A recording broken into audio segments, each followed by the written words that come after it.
welcome to today's live lecture session. I am Riya Pramanik, your academic counselor. So, we are continuing with our subject that is state politics in India. The subject code is BPSC 143. In today's lecture, we will be covering two units, one from Block 2 Federalism, that is Unit 6, Sub-Regional Autonomy and Governance. Whereas in the later part of our lecture, we will be covering Block 3 Development and State Politics first unit, that is Unit 7, State Development Models. So in Unit 6, we will be talking about the sub-regional autonomy issues that India is facing over time. In Unit 7, we will be talking about all the different kinds of models that different states have adopted, and it's been highlighted because of their achievements. So, this is what we are going to learn in today's session. Let's begin with Unit 6, that is sub-regional autonomy and governance. How it emerges and how it impacts the government of India, and what are their demands. We will be looking for these issues in today's class.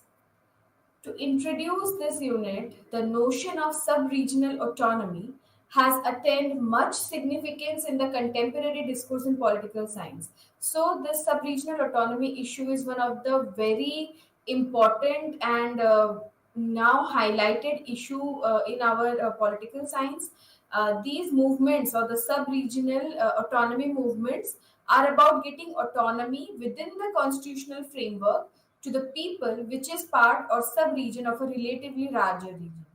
So this autonomy movements, what are the basis of these movements?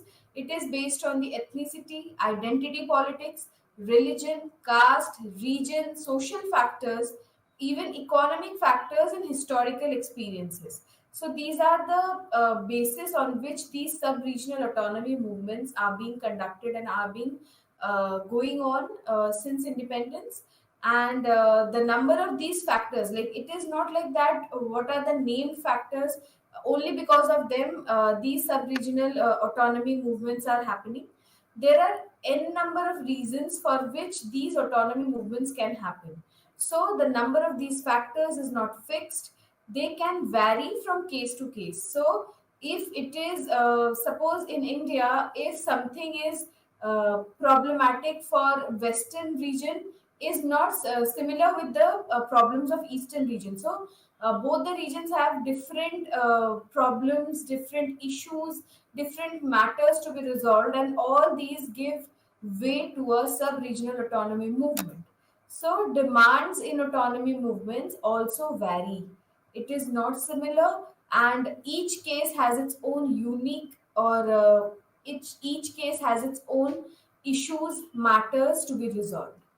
In some instances, the demands are confined to rearrange relations between the sub-region and the larger region. So, in some instances, the demand for regional autonomy may aim for statehood to be carved out of one state or more than one state. So, what happens is sometimes this sub-regional autonomy movement started demanding of a separate statehood, uh, which should be carved out from a particular Indian state or more than states. So this is what autonomy movement leads up to in many cases. From the 1950s onwards, there have been demands for sub-regional autonomy in different regions of the country.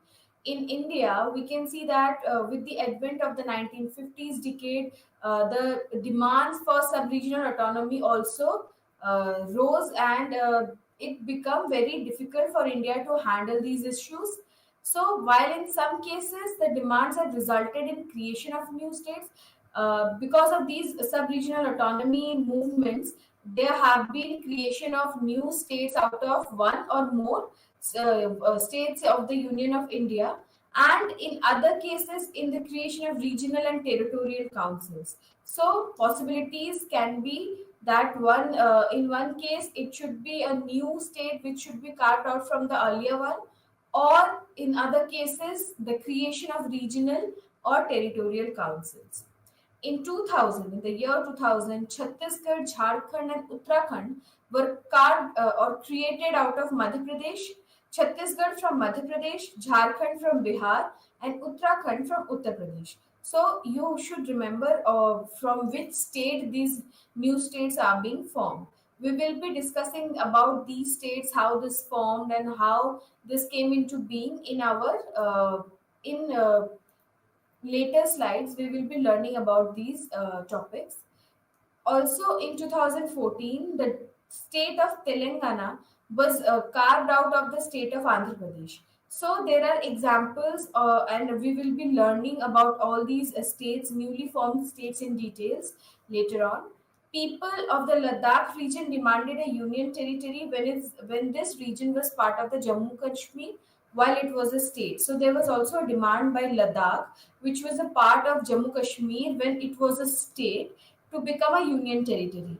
On 5th of August 2019, the government of India created two union territories, that is Jammu and Kashmir and Ladakh, out of the state of Jammu and Kashmir after abolishing its status as a state. So, Jammu and Kashmir was earlier a state which comprises of the region of Ladakh, but now after 5th of August 2019, the government of India created that state as a two union territories. One is Jammu Kashmir itself, and the other is the Ladakh region. Now, let's talk about what are the issues and challenges that India is facing, and why these sub-regional autonomy movements are growing day by day. So, let's first talk about the economic reasons behind this. So, the people residing in the areas which witness the sub-regional autonomy movement complains that their region has been exploited in an economic sense due to the policies of the state government. So many regional parties or regional movements talks about how their region is being exploited by the policies of the state government, and because of these exploitation, they rose their voices. So the natural resources for their regions are exploited by the groups belonging to other regions than theirs. There is also a complaint of these regions that their own natural resources are being exploited by some other states. So they also allege that they face discrimination in getting employment in their regions because the jobs are given to the people who do not belong to their region. So employment is also one of the major reason behind the rise of sub-regional autonomy. Lack of economic opportunities in their regions forces people to migrate to other regions. When you don't get jobs or when you don't have any employment, you will be forced to move out and find jobs. So this is also a reason why people demands autonomy. Some complains that their resources are used to help the backward regions, but they are not compensated in proportion to their resources. So whatever is taken from them for the betterment of the backward regions, but in return they are not compensated in the proportion to their resources given. So these are the economic reasons which the autonomy movements talks about, and these are the issues and challenges that they face. Next, let's talk about the political reasons. The people demanding sub-regional autonomy argues that people of their region do not get adequate representation in important political positions such as ministers, chief ministers, etc. So, the people who are demanding sub-regional autonomy, according to them, the people belonging to their region is not getting proper representation by the state government or by the political parties, and they are not given important and crucial positions like ministers or chief ministers, etc. They say that this deprives the people of their region an opportunity to represent the interest of their regions in the policy making process. So these are the political reasons because of which there is a demand for sub-regional autonomy. Now, let's see what are the socio-cultural reasons. So, the social and cultural reasons for sub-regional autonomy is that the people in the sub-regions demanding autonomy allege that their social and cultural identities are not given due recognition in fields of art and culture such as cinema, theatre, etc. So, India is a diverse country, and every region has its own uniqueness, whether it is their culture, their art, their folk art, or ethnicity, or any food.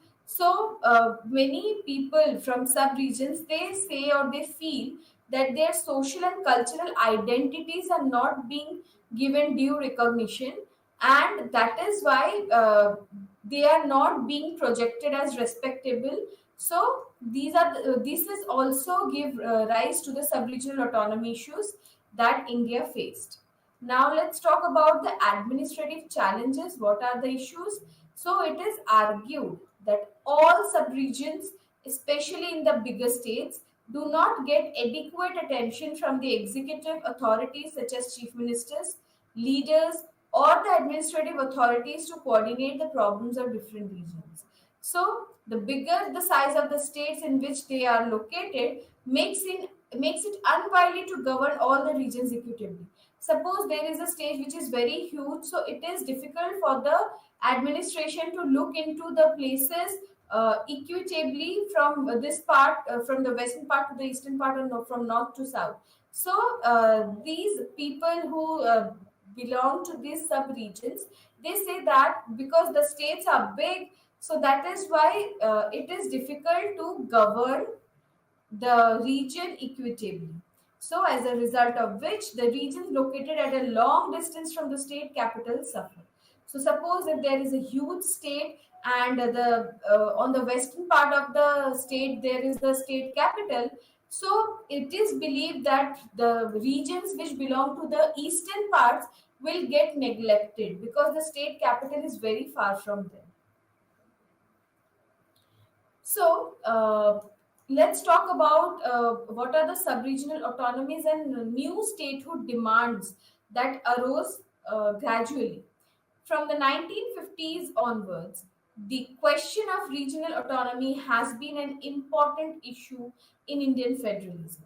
So, India got independence in the year 1947, and from 1915 onwards, India was facing regional autonomy questions, and this became a very important issue in Indian federalism. This led to creation of new states or regional or territorial autonomous councils in different parts of the country. So these questions of regional autonomy paved way for new states or regional or territorial autonomous councils in several parts of India. In the 1950s and 1960s, states were created on the based on language. So this is very important to remember that in the earlier half, in the initial phase of this sub-regional autonomy questions, the states are being formed or are being created on the basis of language. Between the 1960s and 1980s, states were formed out of Assam. So between 1960s to 80s, states were formed out of Assam that is situated in the northeastern part of our country. In the year 2000, three states, Chhattisgarh, Jharkhand, and Uttarakhand, were created in predominantly Hindi-speaking region, supposedly in the north and the central part of our country. In the year 2014, the state of Telangana was formed out of the state of Andhra Pradesh. The demands for the fulfillment of the regional aspirations continue to be raised in different regions of the country. So, this is not it. There are many demands that is still going on, and people are demanding for sub regional autonomy. Let's talk about the formation of Jharkhand, Chhattisgarh, and Uttarakhand states. So these states are very famous and come to our mind often, but these states are very new. They were not there initially, but they are carved out of a bigger state in the year 2000. So in 2000, three different or three new states emerged out of big states like Madhya Pradesh, Bihar, and Uttar Pradesh. So, the formation of these three states in 2000, Jharkhand, Chhattisgarh, and Uttarakhand, is the first example of this century about the reorganization of the states. So, this with the advent of this century, these are the first examples that there are state reorganization still going on. So, Jharkhand, Chhattisgarh, and Uttarakhand were carved out of Bihar, Madhya Pradesh, and Uttar Pradesh respectively. So you should remember that Jharkhand came out of Bihar, Chhattisgarh from Madhya Pradesh, and Uttarakhand from Uttar Pradesh. The creation of these states was considered a step towards fulfilling the demands of the regions that constituted these states. So, why these states are newly formed, or why these states are created? So that they can fulfill the demands of this region, and the people who were demanding several issues or several things from the state. So these cases shared some common features. So Jharkhand, Chhattisgarh, and Uttarakhand have some commonalities in between them. So they also were different from each other in some respect. So they have some similarities, but along with that, there are many differences as well. So, what is the similarity? A predominantly Hindi speaking population inhabits them. So, what is the commonality between Jharkhand, Chhattisgarh, and Uttarakhand is that the people residing there are Hindi speakers. Now let's talk about the other common features that these states have is that they are an example of the first time creation of new states in predominantly Hindi speaking region known as the Hindi heartland. So in Hindi heartland, these new three states emerged. Second common feature among them is that they are rich in mineral resources. All these three states are very rich mineral resources for India, and this is the commonality between these states. Jharkhand and Chhattisgarh have a substantial population of tribals. So, among these three states, Jharkhand and Chhattisgarh is inhabited by a substantial population of tribals, and according to Tillin, who wrote in 2013, that the formation of Chhattisgarh, Uttarakhand, and Jharkhand states took place in a context. So there is a context in which there is the emergence of these newly formed states, that is Jharkhand, Chhattisgarh, and Uttarakhand. So it was marked by the decline of Congress. So what is the context of these states to be emerged? That is marked by the decline of the Congress party and rise of BJP and its competition with smaller parties in states from which the new states emerged in 2000, that is from Bihar, Madhya Pradesh, and Uttar Pradesh. These were the states amongst which the newly formed states were created. So let's focus state-wise, like how what happened in Chhattisgarh, how things like what is the composition there of the population. So starting with Chhattisgarh, the roots of demands for Chhattisgarh can be traced to 1948. So always remember that the demands are not newly formed. It exists many times, is exist since a long time. So the roots of demand for Chhattisgarh is traced to 1948. State Reorganization Commission rejected the idea of separate Chhattisgarh in year 1954. So people were demanding autonomous control since a very long time, even after since the independence. But in the year 1954, the State Reorganization Commission rejected their idea. Chhattisgarh identity was formed based on a substantial population of marginalized social groups. So, what is the composition of the Chhattisgarh state? It is a state where there is a substantial population of marginalized social groups, that is, the scheduled castes, scheduled tribes, and other backward classes, and the notion of economic exploitation of the region. So, what is important here that this region or the people from this region, they believe that there is economic exploitation going on them.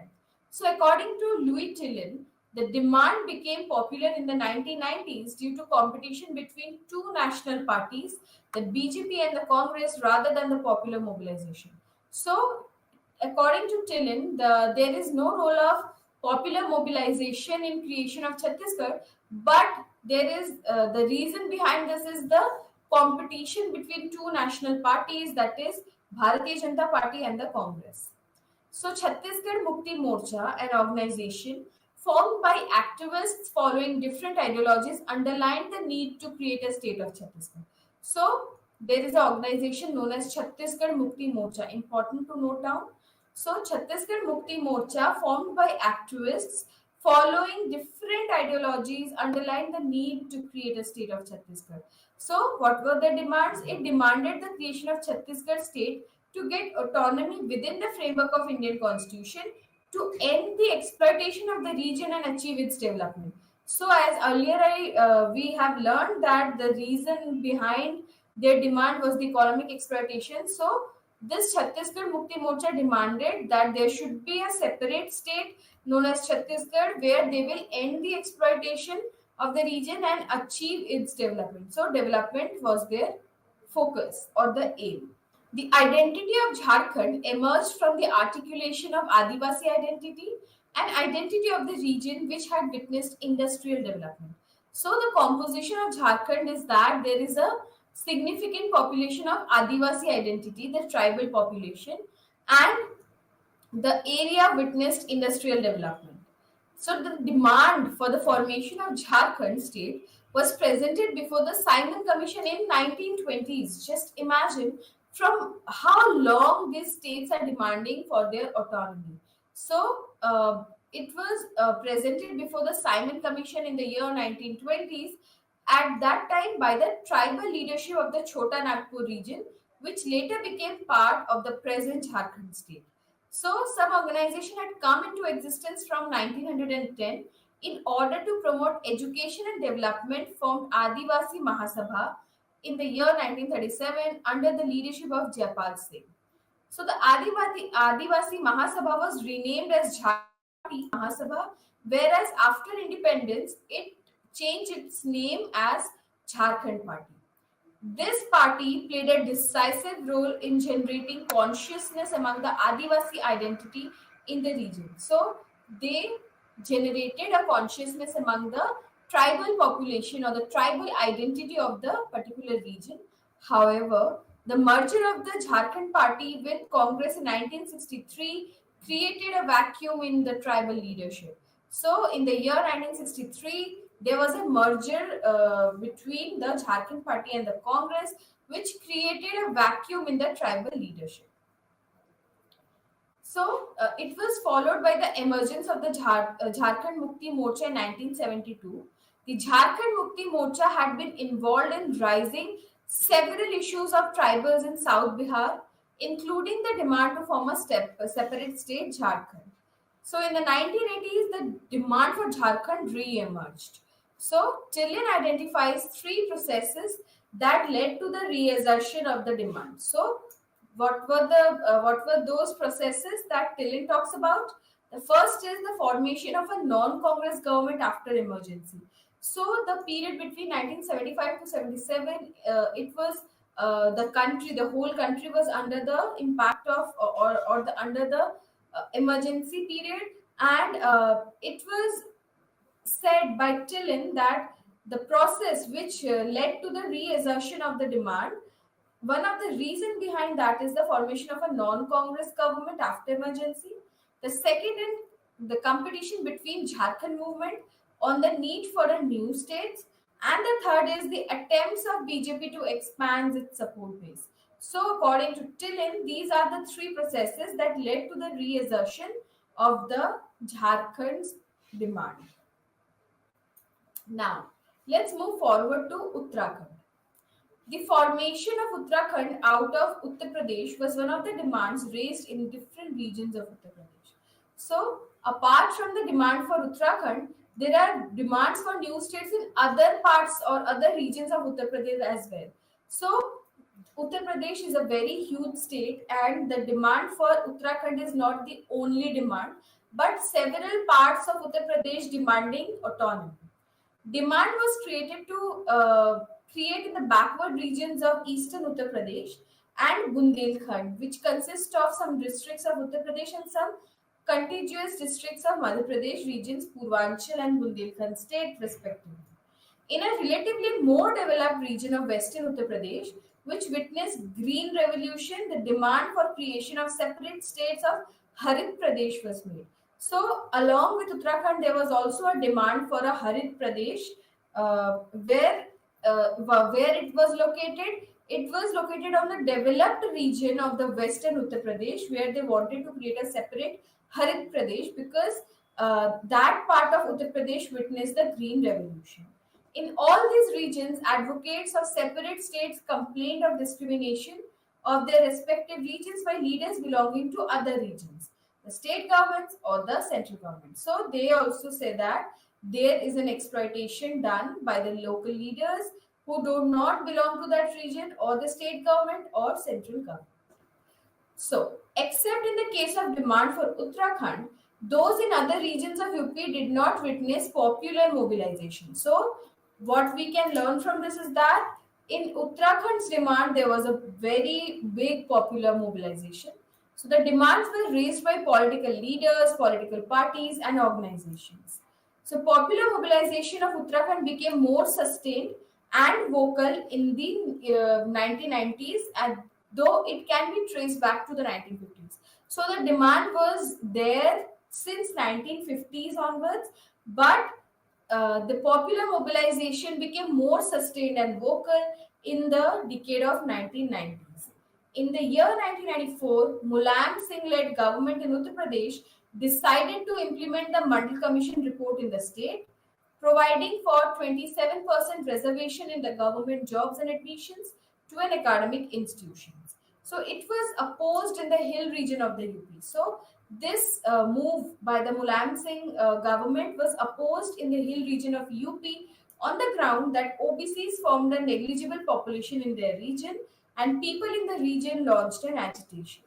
So it led to police firing in the place known as Khatima, resulting in the death of people. So this protest went violent, and there was death of people saw. So the development intensified the demand for the creation of Uttarakhand state to be carved out of Uttar Pradesh. So this is how Uttarakhand was formed. Now let's talk about Andhra Pradesh and Telangana state. So the roots of the demand for the formation of Andhra Pradesh state can be traced to the hunger strike of Potti Sriramulu, a Gandhian, resulting in his death in the year 1953. So there was a demand for a separate state. It can be traced back to the hunger strike done by Potti Sriramulu, who was a Gandhian. That hunger strike resulted into his death in the year 1953. So what he did, Potti Sriramulu set on a hunger strike and demanded the formation of a state to be carved out of the district of Madras state in the same year. This also persuaded the central government to appoint a commission to look into the feasibility of organization the state boundaries on a linguistic basis. So the commission came to be known as the State Reorganization Commission. So the state of Andhra Pradesh consisting of three regions. So Andhra Pradesh consists of three regions, Rayalaseema, Andhra and the Telangana region was formed on 1st November 1956. So the people of Telangana region opposed the creation of the Andhra Pradesh on following grounds. So since beginning also the Telangana region didn't wanted Andhra Pradesh to be created as a separate state on the following issues that we will be discussing now. So the first is that the Telugu language was not appropriate criteria for that. The second is that the Telangana was different historically from Andhra region. It was a backward region. So from Andhra, Telangana is more backward. So there was a difference, historical difference between these two regions. In response to the opposition of the Telangana region to the creation of Andhra Pradesh, an agreement was signed in 1956 between the Congress leaders of both regions, that is Telangana and Andhra. So, this agreement, which was signed in 1956, was known as Gentleman's Agreement. So, this Gentleman's Agreement aimed to safeguard the interest of the Telangana region. Among the important provisions of the Gentleman's Agreement included creating a regional committee and arranging for power sharing between Telangana and Andhra region. So it was decided through this gentleman's agreement is that if the chief minister was from one region, the deputy chief minister would be from another region. So the regional committee was expected to look into the grievances of the region and recommend a device for their solution. So this is what gentleman's agreement talks about. But in due course, the people of Telangana complained that the terms of the gentleman's agreement were not followed, and that Telangana region was discriminated against in multiple ways in the state of Andhra Pradesh. So Telangana, they complained that the gentleman's agreement is not properly followed and they are being discriminated in the state of Andhra Pradesh. So they demanded a separate state of Telangana and launched a movement in support of a new state.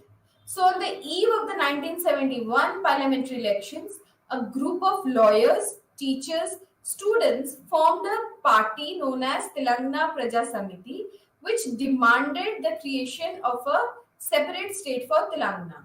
So, on the occasion of 2009 Lok Sabha election, P. Chidambaram, Union Home Minister at that point of time, announced on 9th of December 2009 that the process would be initiated to form a Telangana state. So, the demand was there earlier also, and with time in the year 2009, P. Chidambaram, at that point of time, he was the Union Home Minister. He announced that the process would be initiated to form a Telangana state. UPA 2 government appointed a Sri Krishna committee to look into whether there was a need for a separate Telangana or United Andhra Pradesh state. So, the UPA government, United Progressive Alliance 2 government, they appointed a committee known as Sri Krishna Committee. The task of this committee was to look into the matter and see whether there is a need for a separate state or not. So the committee suggested that states bifurcation into Simandhra, consisting of Rayalaseema and Andhra region and Telangana state. Consequently, the state of Telangana was formed in June 2014. So this is what. So let's move forward. Let's talk about Assam. In Northeast India, there have been demands after independence for reorganization of federal relations between the center, state, and local units of government in Northeast India. What were the demands? The demands have been taken in three forms: for the formation of the sovereign state, case involving insurgencies, creating new states out of existing states, and sub-regional autonomy within the existing states. So, let's talk about the hill state movements and the formation of Meghalaya state. So, now we will be moving forward towards the northeastern part of our country and the formation of the states. So, the tribes inhabiting hill districts as predominantly inhabited by the indigenous tribes such as Jaintia, Khasi, Garos, Mizos, which were part of the state of Assam, demanded in the 1950s-60s formation of a hill state. So this demand led to the formation of an autonomous state of Meghalaya in the year 1971 and 1972 within the state of Assam, which finally became a state of Meghalaya in 1972, separate from Assam. So these hill districts had district councils, which entitled them to enjoy autonomy in Assam under the sixth schedule of the constitution. However, the tribes staying in these districts were not satisfied with their status within the state of Assam, even though they had enjoyed autonomy as per the sixth schedule. So, in addition, the resolution of Assam Jatiya Mahasabha sought to make Assamese as the official language in Assam, including areas where most people spoke non-Assamese language. So, this was also an issue. In this context, the tribes such as Jaintias, Khasis, Garos, and Mizos that inhabited the hilly terrain of Assam demanded that the formation of a separate hill state out of Assam as it existed. So they demanded for a separate hill state. So the tribal leadership in these districts, that is the chief executive member of the councils in the districts, discussed the issue in several of their meetings which resolved on two issues. So they demanded the formation of a separate hill state to be carved out of hill districts of Assam.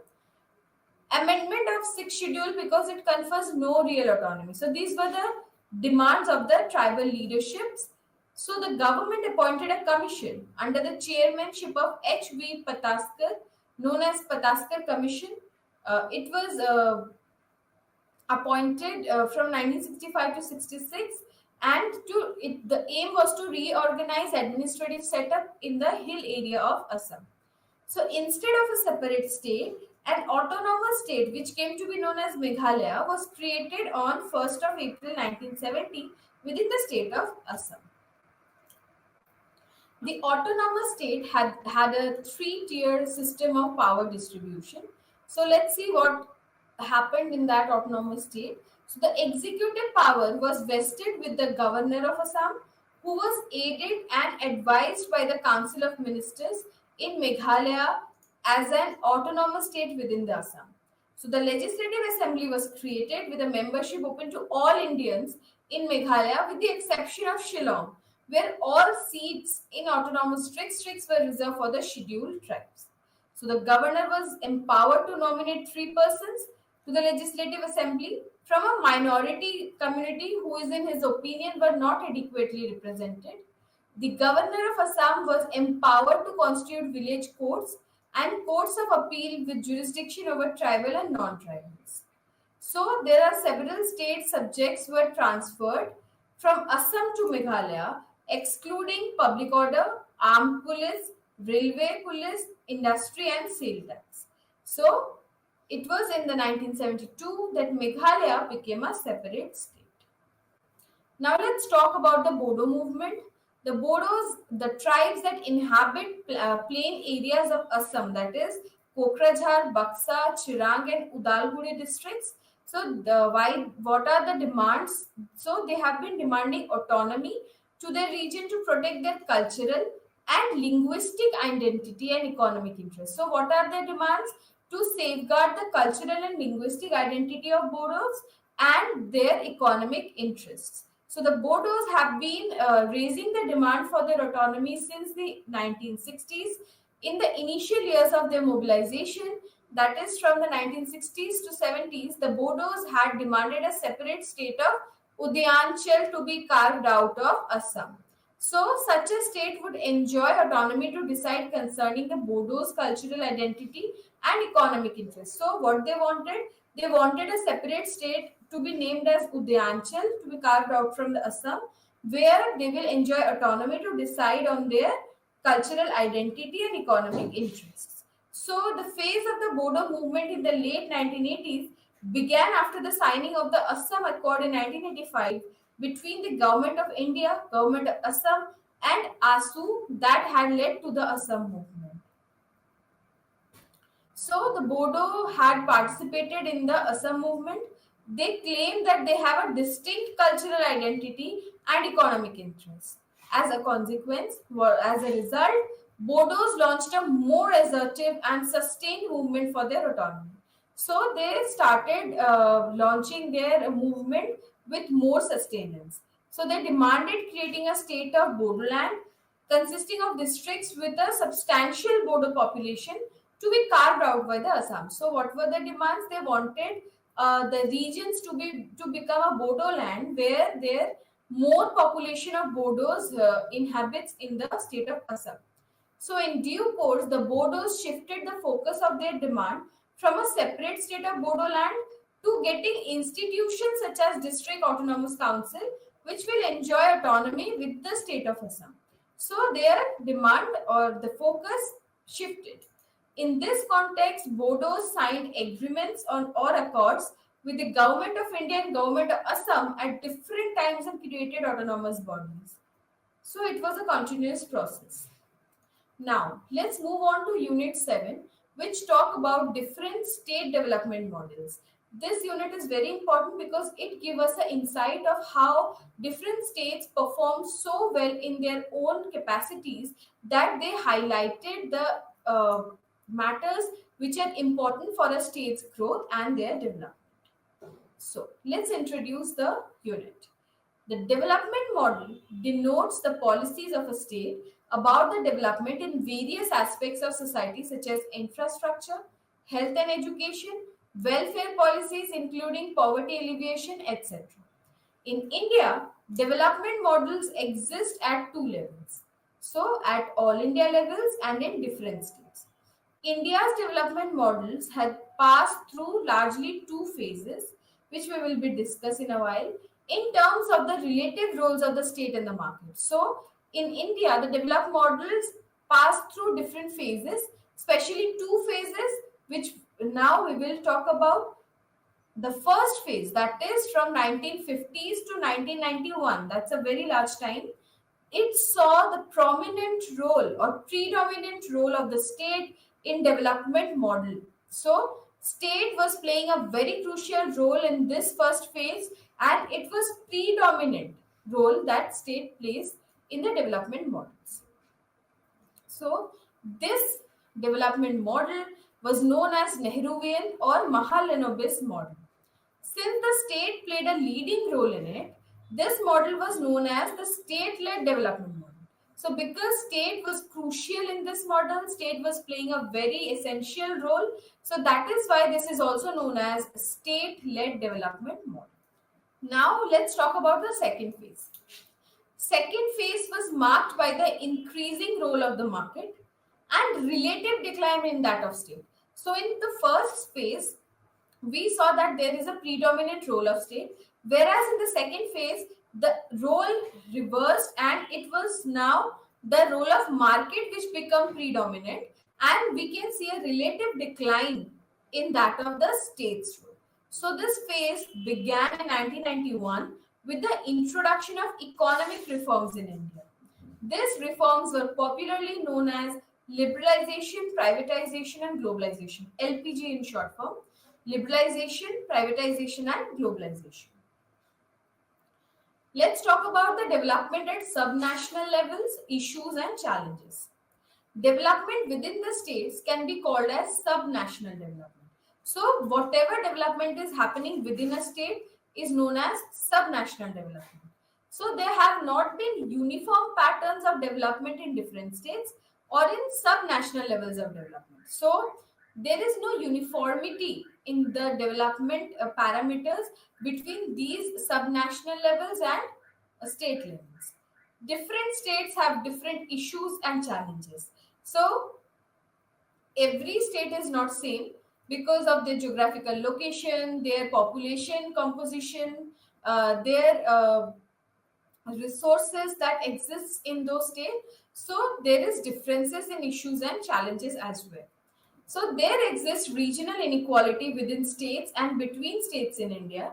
Economic reforms introduced in 1991 gave the states in India to play a relatively less constrained role than earlier in their initial development agenda. So states no longer depend on the center for their economic and industrial development. So now, before the states were dependent upon the center, but now after 1991, states are no longer dependent, and now they are sufficient on themselves, and they are not dependent upon states for their economic and industrial development. Now, let's move on to the individual states and models of development, how these states performed and how there is a new meaning that these models gave us for development. Let's start with Punjab model. The Punjab is a state which located in the western northwestern part of India, and the development model of Punjab showcases development patterns in the states or regions in India where agriculture is a major contributor to the growth and development. So Punjab is a state where agriculture is the major contributor. The state is based and state is full of agricultural lands, and it is agriculture which contribute to the growth and development of the state. So Punjab was a major savior of country which suffered due to food shortage in the 1960s. In India, the decade 1960s was very difficult one, starting with the India-China war in the year 1962, then with the death of Jawaharlal Nehru in the year 1964. In 1965, there was Indo-Pak War, and all these regions, there was also a drought that India witnessed in that decade. So all these resulted into the food shortage. But at that point of time, it was Punjab which saves the country. There was a food crisis because of war of China and monsoon failure, as I told you, and India became self-sufficient in food production by Green Revolution. So 1960s is also remembered because of the advent of the Green Revolution. So what was the main purpose of this Green Revolution? The main purpose was to introduce the revolution, was to produce enough food and make India self-sufficient in meeting its needs. So the aim or the reason for introducing green revolution was to make India self sufficient, because earlier India needed to import grains and food to feed the country. So with green revolution, it was believed, it was aimed that India now will become self sufficient and it will create or it will produce food on its own to feed their own people. So, Punjab witnessed a major jump in the wheat and rice production, since these were the two crops that benefited immensely from the Green Revolution. So, with the advent of Green Revolution, two crops with which there were two crops that benefited immensely. One was wheat and the rice, and because of that, Punjab witnessed a major jump in that area. Minimum support price was introduced for both these crops, which ensured a minimum level of income for the state's farmers. Green Revolution also impacted the class formation of Punjab and employment patterns. So, Green Revolution not only produces a huge amount of agricultural produce, but also it impacted the class formation in Punjab and the employment status or the patterns of that particular state.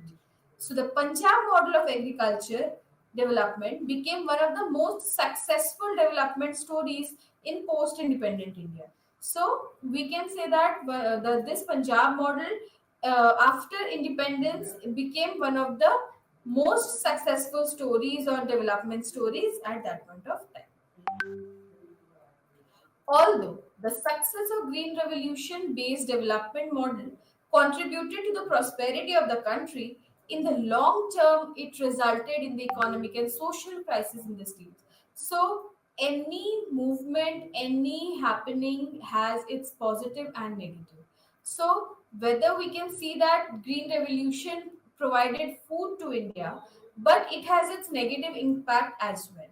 So this Green Revolution based development model contributed to the prosperity of the country, no doubt in that. But in long term, it resulted negatively. So soon Punjab witnessed a gradual decline of the industrial sector, because the Green Revolution was on the agricultural sector. So Punjab witnessed a decline of the industrial sector. Its agricultural focus resulted in serious environmental concerns. So, because of repeated productions on the same patch of land, agricultural land, so there was a serious environmental concerns which arose, and especially the decline in soil quality due to the overuse of chemicals and fertilizers. So in Green Revolution, it was advised to the farmers to use chemicals and fertilizers for better results. So this ultimately declined the soil quality. The state government was also giving massive farm subsidies in the form of water, electricity, and subsidies. So, the rise of the problem of insurgency made it further worse for the state. So, this all resulted in the problem of insurgency, which came or which arose in the Punjab state, which led to the increasing cases of suicides among the farmers and agricultural laborers. Some scholars explain the violence in Punjab that occurred in the 1980s as a consequences of the crisis created by the Green Revolution.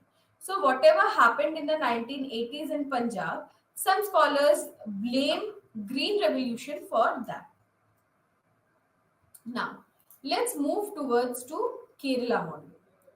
Kerala model is generally known for its emphasis on human development, especially education and health. Kerala model is generally known for its emphasis on human development, as I told you about education and health. This is very important aspect that Kerala model focuses on. In 1975, a report of the United Nations regarded Kerala's development as a role model. Kerala's development indicators are quite close to the developed countries in terms of education, health, women, and welfareism. So the focus was on human development. How it should be happened? It should be happened through introduction of welfare policies aiming at enhancing people's income. So what was the focus of Kerala? The focus was upon the development or cooperatives and tourism development. The left front government played a major role in implementing this model of government. So, in Kerala, there was left front government which played a very impressive and major role in implementing this model in the state. Kerala's development model proved to be rural centric and more efficient. Besides, Kerala's development model was an outcome of bottom up planning. Women's participation has been one of the most remarkable achievements of the Kerala's development initiative. So, what is one of the most remarkable achievement of Kerala? It was the participation of women, which increased, was a remarkable achievement that Kerala saw. So, by the early decades of the 21st century, Kerala had also started witnessing stagnation in its development. So Kerala recorded higher level of unemployment. So on the one hand, Kerala was performing so well, but on the other, there were also negative impacts of this Kerala model. So there was high levels of unemployment, rising number of suicides in the urban areas. Tourism-centric model is gradually showing serious environmental implications and extraction of local resources. It its economy also relies heavily upon the remittances received from the labor class working in the Gulf countries. Let's move on to the Gujarat model. So, Gujarat model is seen as a success of industrialization and market-oriented reforms. So, the growth caused by major reforms. So, in Gujarat, what were the reforms? One is the opening of its economy for the corporate sector, easing regulations for doing business in Gujarat, liberalizing its land and environmental regulation. So, also the government of Gujarat promised the 24 hours power supply. There were also creation of industrial parks, special economic zones, SEZs, to give special incentives to the various industrial export oriented units. Also, Gujarat attracted the maximum foreign direct investment between the 1990s and 2010s among states of India. So, the development of Gujarat was based on trickle down theory of growth. Gujarat has a very higher rate of strong entrepreneurial class. There was local self government that hardly played any role in the planning of the implementation of the development programs, and as the focus was on the industry. So, local self government was neglected. Also, Gujarat ignored the health and education sectors, and because in excessive emphasis on industrialization. So, these were the problem that Gujarat faced. Let's talk about Tamil Nadu model. Tamil Nadu does not have a legacy history of industrial development or infrastructural development.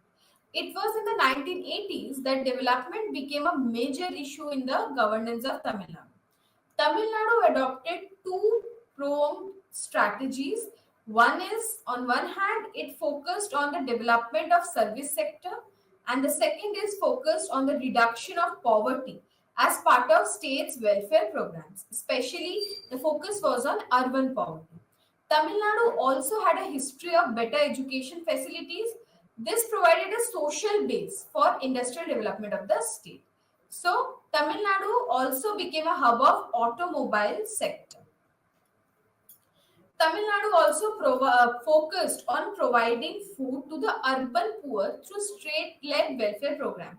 So, what was the focus of this Tamil Nadu model? It focused on the urban poor, and it tries how to provide food to this urban poor through the welfare programs launched by the government. So Tamil Nadu government also invested heavily in distributing other benefits to the poor. So Tamil Nadu was focusing on all the sources or all the factors which could provide benefits to the poor, and especially the focus was on the girls. So the state also developed an improved health infrastructure by investing in public health and promoting the private sector in the health sector. So, public health was also a major concern for the government of Tamil Nadu. This resulted in states improved performance on Human Development Index. So, whatever they were doing with the public health and providing food to the urban poor, and their focus was on removing poverty from the state, it resulted in a very good and improved performance by Tamil Nadu on the Human Development Index. Social welfare schemes formed a significant part of the human development agenda in Tamil Nadu. So, these were the models that we have completed today. So, not only Tamil Nadu, Gujarat, they provided a very good examples in front of other states of India to develop the state. Also, there were many factors as reasons why these states turned out to be one of the models, and they performed very well. Like in Punjab, the Green Revolution helped Punjab so very much that they could provide this food to the country, which were in the decade when there was monsoon failure, there was war like situation. So there were several factors which provided the base for these states to become a model state. So as in today's class, as we learned about the autonomous movements, how autonomous movements was happening over time since independence, and then we move forward to all the states which asked for sub-regional autonomies, including Jharkhand, Chhattisgarh, Uttarakhand. Then Andhra Pradesh and Telangana was also divided, and new states was created. Also, we learned that how Jammu Kashmir and Ladakh were where it was a one state earlier, but after 2019, 5th of August, it was converted into union territories, now divided into two parts. The one union territory is Jammu and Kashmir, the other is the Ladakh. So later on, we also learned about the hill movement or the creation of Meghalaya, and how it was difficult for Assam to sustain the all the tribal groups that it consisted. Then we moved towards to the development models, and we learned that how Punjab model was there, which become a very which played a very important role in providing food to India, and the major reason was that of the Green Revolution. We also learned that whether these models were providing very good examples towards other states, but along with that, there were some negative points which also come with these benefits.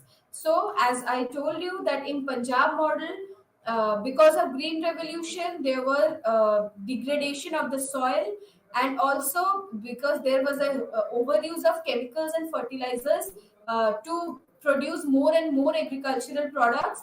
The soil was very declining. The quality of the soil was very declining, and also the state saw a large number of suicides by the farmers, and also it is believed that all the 1980s violence that occurred in Punjab was a result of the Green Revolution.